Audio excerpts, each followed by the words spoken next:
Welcome back, guys. This is Karan Singh once again from Optimal Homes, and on today's special we'll be discussing the new tax reform of 2017. I know there's been a lot of confusion out there for what was actually proposed and what was implemented, so we'll help you clear all the doubts and clear all the gray area. But just a quick pointer, this session is going to be about the tax law and how it is correlated with the real estate side of business, the real estate market. We're not going to address your personal taxes and what deductions you can take. Please save those questions for your CPA. But this session will be strictly about the real estate side of business. So if you've been listening to the news and reading articles online, you've probably heard two acronyms, and we're going to start off with those. The first one being MID, which stands for mortgage, excuse my beautiful writing, guys, interest deductions. I'll just abbreviate it. And the second one is called SALT, a funny name, and it stands for state and local taxes. So we'll start off with number one, mortgage interest deductions.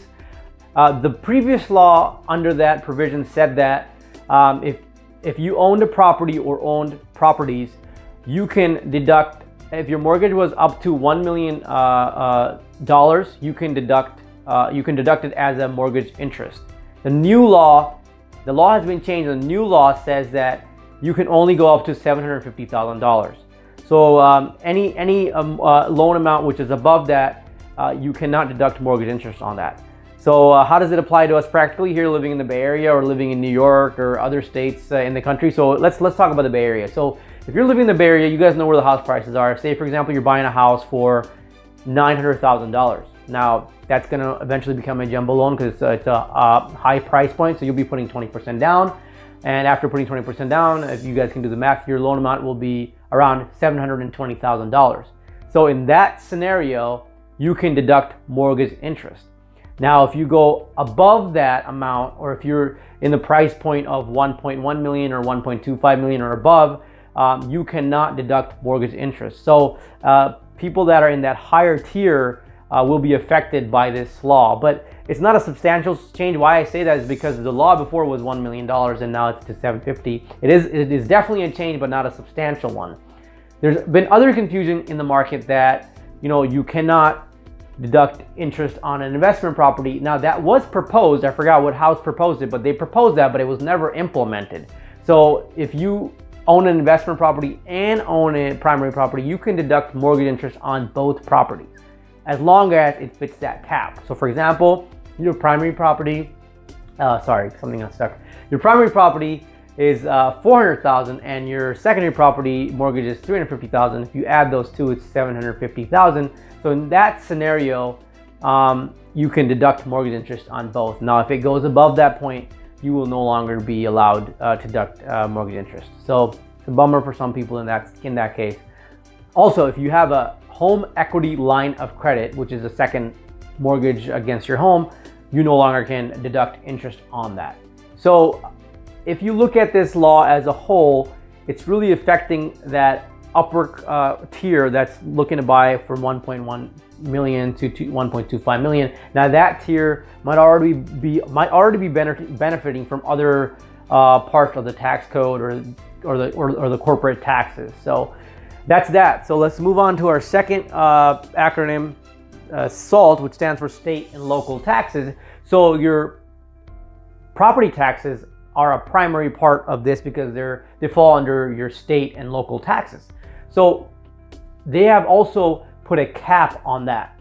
So you can now deduct $10,000 only and not above that point. So again, let's break it down into practical points. If you're buying a home in New York, in the Bay Area for say $850,000, your taxes are going to be around $10,000. So in this law, you will be covered. So if you buy a home for $850,000 or below that mark, you'll be fine because you'll be able to deduct the taxes.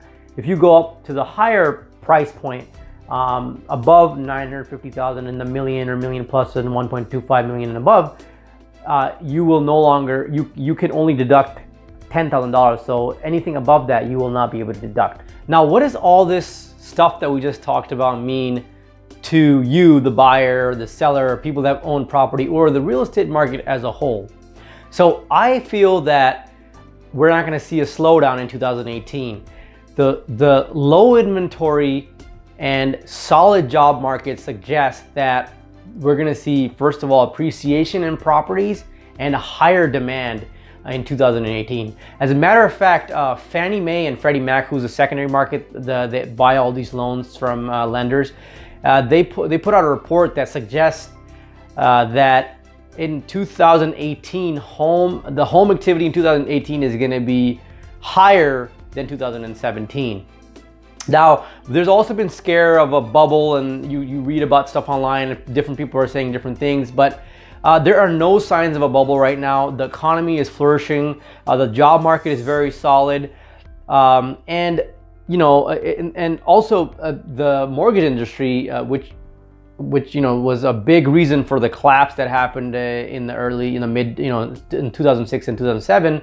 The mortgage industry is, you know, is strong. They're following guidelines. There's no foul practice, so there's no sign of that. And we as Americans, as a society, we love to own land and buy land and you know, have the freedom to stay there, to make memories, to live with our family. And it's a symbol of success for a lot of Americans. So in that limelight, I don't see this tax code really impacting the real estate market, especially in states like New York and California, where the job market is very, very strong. Now, my hopes are that new construction will increase in 2018.